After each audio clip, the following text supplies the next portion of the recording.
অধ্যায় ১৩ প্রথম আদম ও শেষ আদম।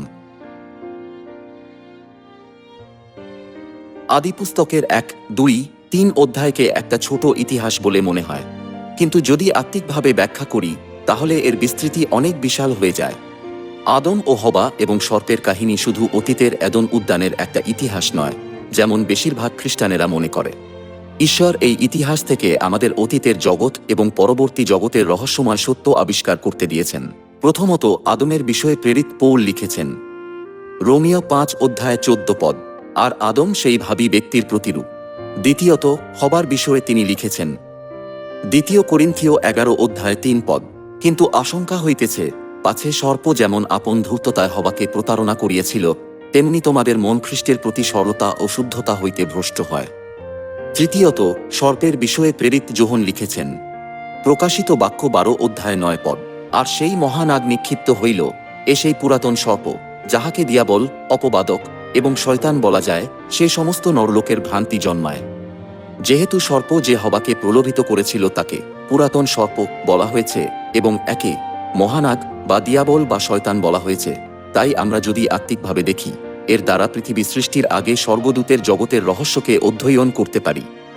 আদম তৎকালের যিশুকে সম্বন্ধিত করে, যখন তিনি সৃষ্টির আগে স্বর্গদূতের জগতে ছিলেন, এবং হবা সেই স্বর্গদূতদের সম্বন্ধিত করে যাদের যিশু ভালোবাসতেন। নবী যিশাইয়ে স্বর্গে লুসিফারের বিদ্রোহকে ব্যাবিলনের রাজার কার্যের দ্বারা এইভাবে বর্ণনা করেছেন। যিশাইয় ১৪ অধ্যায় ১২ পদ, হে প্রভাতিতারা, উষানন্দন লুসিফার, তুমি তো স্বর্গভ্রষ্ট হইয়াছ। হে জাতিগণের নিপাতনকারী, তুমি ছিন্ন ও ভূপাতিত হইয়াছ। তুমি মনে মনে বলিয়াছিলে, আমি স্বর্গারোহণ করিব, ঈশ্বরের নক্ষত্রগণের ঊর্ধ্বে আমার সিংহাসন উন্নত করিব, সমাগম পর্বতে উত্তর দিকের প্রান্তে উপবিষ্ট হইব, আমি মেঘরূপ উচ্চস্থলীর উপরে উঠিব, আমি পরাৎপরের তুল্য হইব, তুমি তো নামানো যাইবে পাতালে, গর্ভের গভীরতম তলে। তাই আসুন আমরা আদিপুস্তক ১, ২, ৩ অধ্যায়ে লেখা আদম, হবা ও সর্পের বিষয়ে আত্মিকভাবে ও শারীরিকভাবে আরেকবার অধ্যয়ন করি। এদন উদ্যানে এক সুখী দম্পতি বাস করত, যারা হলো আদম ও হবা। তারা ঈশ্বরের আজ্ঞা পালন করত এবং নির্দোষ ছিল, আর তারা পৃথিবীর শাসনকর্তা হিসাবে নিযুক্ত হয়েছিল।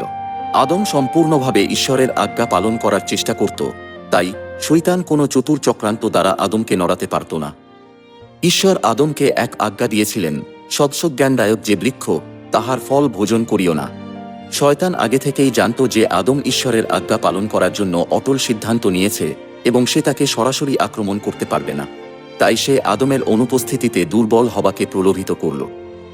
যদিও হবাকে প্রলোভিত করা শয়তানের আসল উদ্দেশ্য ছিল না, কিন্তু শয়তান স্পষ্টই জানত যে প্রথমে হবাকে প্রলোভিত করলে আদমও তার সাথে পড়ে যাবেই, কারণ যেমন লেখা আছে, তখন আদম কহিলেন, এবার হইয়াছে, ইনি আমার অস্থির অস্থি ও মাংসের মাংস, তাহারা একাঙ্গ হইবে।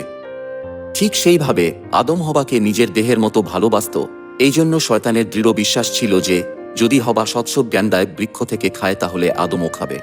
শয়তানের ষড়যন্ত্র অনুযায়ী আদম যখন জানতে পারল যে হবা সৎজ্ঞানদায়ক বৃক্ষ থেকে খেয়েছে, তখন সেও সেই নিষিদ্ধ ফল খেয়েছিল, এটা চিন্তা করে যে বেঁচে থাকলেও বা মরে গেলেও একসঙ্গে হতে চাই। ফলত তারা দুজনেই এদন উদ্যান থেকে বিতাড়িত হয়েছিল।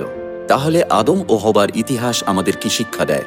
যেমন লেখা আছে প্রথম করিন্থীয় ১৫ অধ্যায় ৪৫ পদ, প্রথম মনুষ্য আদম সজীব প্রাণী হইল, শেষ আদম জীবনদায়ক আত্মা হইলেন।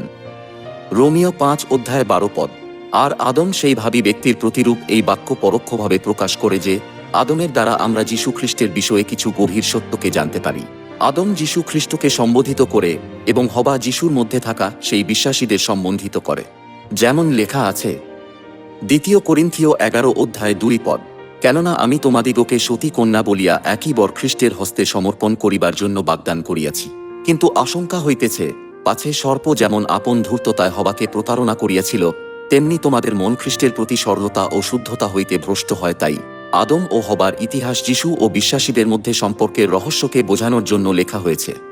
এই জগতের সৃষ্টির আগে আত্মিক জগতের সময় যীশু খ্রিস্ট তাঁর লোকদের নিজের মতো প্রেম করতেন। যেমন আদম হবাকে প্রেম করত, সেভাবে যীশু আমাদের প্রেম করতেন।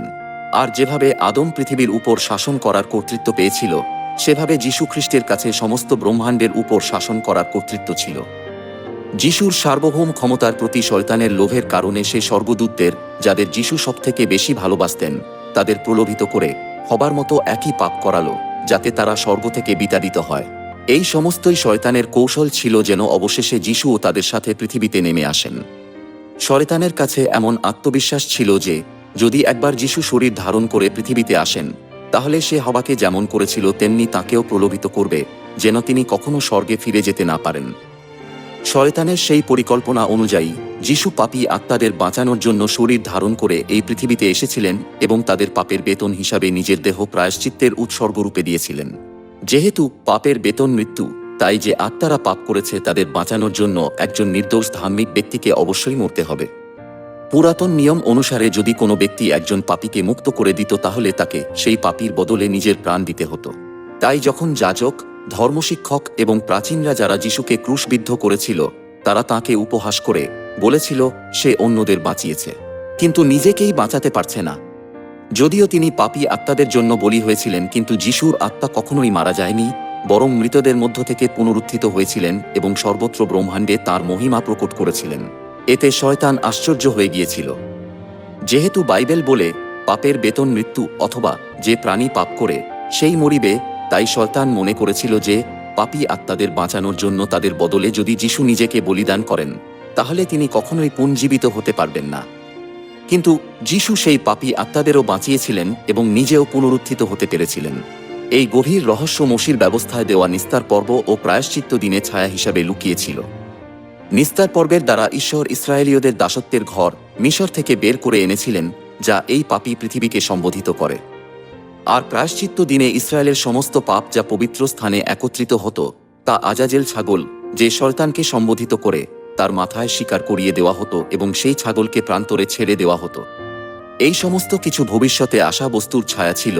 বাস্তবে যিশু নিস্তার পর্বের মেষশাবকের রক্তের বদলে ক্রুশে তাঁর বহুমূল্য রক্ত ঝরিয়েছেন এবং এই পাপময় জগৎ থেকে তাঁর লোকদের মুক্ত করেছেন।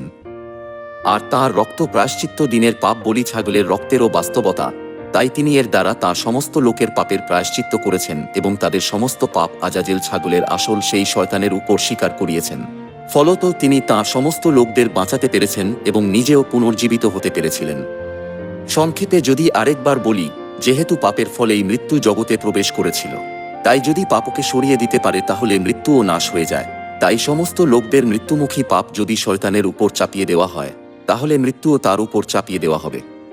এই নিয়ম অনুযায়ী যদিও যিশু সকলের পাপের জন্য বলি হয়েছিলেন এবং অল্পক্ষণের জন্য সমস্ত লোকদের পাপকে তিনি একা বহন করছিলেন, কিন্তু শেষে তিনি সেই পাপকে শয়তানের উপর সমর্পণ করে দিলেন। সুতরাং মৃত্যু শয়তানের কাছেই সমর্পিত হল, সেহেতু তিনি পুনর্জীবিত হতে পেরেছিলেন। শয়তান এই গভীর রহস্য জানত না। সে ভেবেছিল যদি একবার যিশুকে মেরে ফেলতে পারে তাহলে সে তার উপর জয়ী হতে পারবে। তাই এটা না জেনেই যে সমস্ত লোকদের পাপ তারই উপর চাপানো হবে, সে যিশুকে দোষী বলে অন্যায়ভাবে অভিযুক্ত করেছিল এবং তাকে ক্রুশবিদ্ধ করেছিল। স্বর্গারোহণ করার পর যিশু শয়তানকে, যে স্বর্গের প্রথমজাতদের সাধারণ পরিষদ সভায় যোগদান করত, তাকে এই পাপী জগৎ মৃত্যুর নর্দমায় সম্পূর্ণভাবে ফেলে দিয়েছিলেন।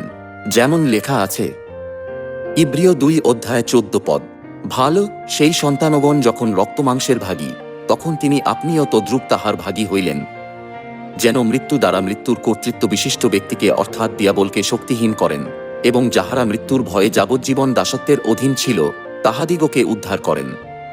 যোহন 12:31 এখন এ জগতের বিচার উপস্থিত, এখন এ জগতের অধিপতি বাহিরে নিক্ষিপ্ত হইবে, আর আমি ভূতল হইতে উচ্চীকৃত হইলে সকলকে আমার নিকটে আকর্ষণ করিব। তিনি যে কিরূপ মরণে মরিবেন তাহা এই বাক্য দ্বারা নির্দেশ করিলেন। প্রকাশিত বাক্য 12:4 পরে সেই স্ত্রীলোকটি এক পুত্র সন্তান প্রসব করিল, যিনি লৌহ দণ্ড দ্বারা সমস্ত জাতিকে শাসন করিবেন, আর তাহার সন্তানটি ঈশ্বরের ও তাহার সিংহাসনের নিকটে নীত হইলেন। আর স্বর্গে যুদ্ধ হইল, মিখায়েল ও তাহার দূতগণ ওই নাগের সহিত যুদ্ধ করিতে লাগিলেন। তাহাতে সেই নাগ ও তাহার দূতগণও যুদ্ধ করিল, কিন্তু জয়ী হইল না, এবং স্বর্গে তাহাদের স্থান আর পাওয়া গেল না। আর সেই মহানাগ নিক্ষিপ্ত হইল, এ সেই পুরাতন সর্প, যাহাকে দিয়াবল, অপবাদক এবং শয়তান, বিপক্ষ বলা যায়। সে সমস্ত নরলোকের ভ্রান্তি জন্মায়, সে পৃথিবীতে নিক্ষিপ্ত হইল এবং তাহার দূতগণও তাহার সঙ্গে নিক্ষিপ্ত হইল। উপরের পদগুলি সংযোগ করে দেখলে আমরা বুঝতে পারি যে যিশুর ক্রুশবিদ্ধ হওয়ার আগে শয়তানকে সম্পূর্ণভাবে বহিষ্কৃত করা হয়নি, কেননা তার কাছে স্বর্গের প্রথমজাতদের সাধারণ পরিষদ সভায় যোগদান করার অধিকার ছিল, কিন্তু স্বর্গারোহণের পর যিশু তাকে স্বর্গ থেকে তাড়িয়ে দেন এবং জয়ধ্বনি করেছিলেন। কেউ কেউ হয়তো ভাবতে পারে প্রকা 12 অধ্যায় 7 পদে লেখা স্বর্গে যুদ্ধ তখন হয়েছিল যখন আদম পাপ করেছিল এবং শয়তান অভিশাপ পেয়েছিল এবং সেও এদন উদ্যান থেকে অভিশপ্ত হয়ে বিতাড়িত হয়েছিল। আসলে আদমের পাপ করার আগে শয়তান স্বর্গে পাপ করেছিল এবং বিতাড়িত হয়েছিল, কিন্তু সে আদম ও হবার মতো সরাসরি বিতাড়িত হয়নি। সে আদমের সার্বভৌম ক্ষমতা কেড়ে নিয়েছিল এবং পৃথিবীর প্রতিনিধি হিসাবে স্বর্গের প্রথমজাতদের সাধারণ পরিষদ সভায় যোগদান করত। যদি শয়তান আদমের সঙ্গে পৃথিবীতে বিতাড়িত হতো, তাহলে সে স্বর্গের প্রথমজাতদের সাধারণ পরিষদ সভায় যোগদান করতে পারত না। যিশুর স্বর্গারোহণের পরই শয়তান সম্পূর্ণভাবে স্বর্গ থেকে বিতাড়িত হয়েছিল এবং এই পৃথিবীতে নিক্ষিপ্ত হয়েছিল।